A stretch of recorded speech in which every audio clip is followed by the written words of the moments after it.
International Space Station is operating. When I say there's nothing in that pipe, I'm not lying. There's nothing in there.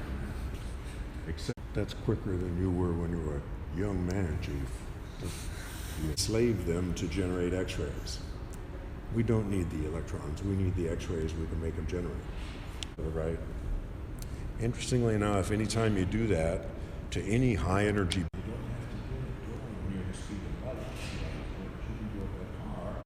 Your car goes back and forth across 3 lanes. But it's not, it's just pure physics, folks. Some of the energy of that vehicle, heat. Yeah.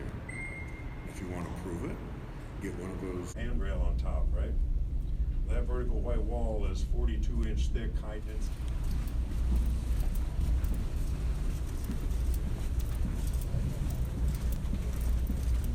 Here we are inside the ring-shaped experimental hall. You can tell that because look down that way, there's another curve away to your right. Instead of walking that way, 2/3 of a mile later, we'll be right back here. Years of operation. Right in front of us, you see a blue-roofed little hutch. It's got steel now. You can come and go in there, change out equipment, change out samples. One team can move in, another move out, whatever needs to be done. Right now, you can come and go in that hutch. Over here to your left, the white-roofed hutch has its blue door shut. We're funded by NNSA. They were studying materials that have lived the life in ceramics and polymers from nuclear reactors, putting them in the beam here. And the functioning parts of the cell are proteins. Most people are willing to pay if you can cure the disease that otherwise would kill them next year. Lobbyists from a dozen industries just sat in our Congress and said, that's how much we want this machine. We're putting on 1 grade leap. That's just stupid. You're going to fall flat on your face. Do you realize how big an improvement? For your particular research, you want one very, very, very narrow band of frequency. So you throw away all the rest of the beam. Researchers here are typically are using only 1 part in 10,000 of the energy of the beam. Even downgraded by monochromating it, it's not going to last very long. So you got to know how to gather data before the protein gets so cooked the data aren't reliable anymore.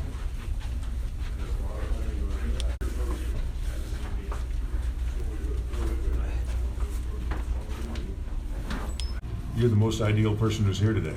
I guess so. I guess so. Yeah, welcome. My name is Aaron. I'm a nuclear engineer. I work on the other side of the building, right on over there. It's down the hall to the left. It's at the end of the hall, and we'll continue when we get there. Actually, all these screens, we just got these renovated. All these screens are touch screens, and so if you see information on you want to click around, we encourage that. This is getting it all useful. And the people you meet too, it's gonna be a pretty neat, eclectic group.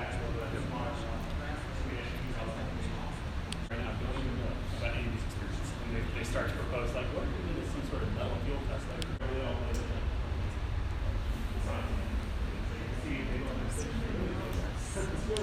for it. And this is actually a very good picture. This is out in Idaho.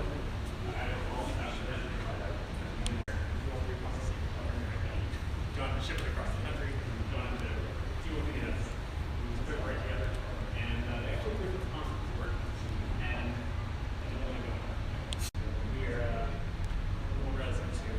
Actually, hopefully stop breaking some of those. So she told me circle made up a square, so they're awesome. But it's a lot. I just accept that some people know how to do that. That's I'm glad some people know that. But again, these are not nuclear explosions, but hydraulic explosions. Giant water things happening, and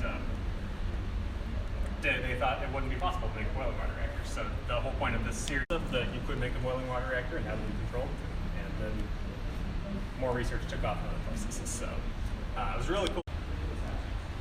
This is one of our big experiments. The reactor conversion program. This reactor is in Jamaica. And so this one is actually largely done for soil assays and water assays for cleaning. And so you can take soil and water samples and put them in a little slot here and irradiate them. And This is like top secret stuff. that's yes. Like to work at Los Angeles up on GitLab. We make it as open as possible. Nuclear is a little more restrictive. Any military, But, any military stuff going on? there is some stuff you want to get rid of the most.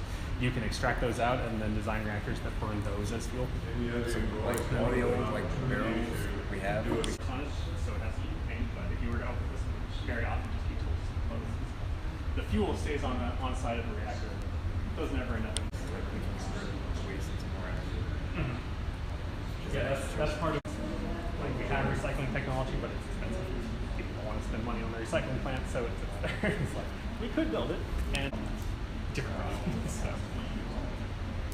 But definitely, that's it's talked a little more on this chart here. So this is our relative radiological toxicity. If you can extract this part out and burn that in a separate reactor, this is the only stuff safe is to get your stuff back below this line. And so this is our current when you irradiate and get everything all mixed, and then we just bury it and leave it there forever. But if you go through the extractions, what turns out happening is it's the transuranics that make all this time. But they decay after a couple hundred years. We can keep the place safe for a couple hundred years. There's churches in England that have been around for it. The night before. Our Argonne bus is ready. Worked in what was called a control room, which was the meters. Built slab and cadmium.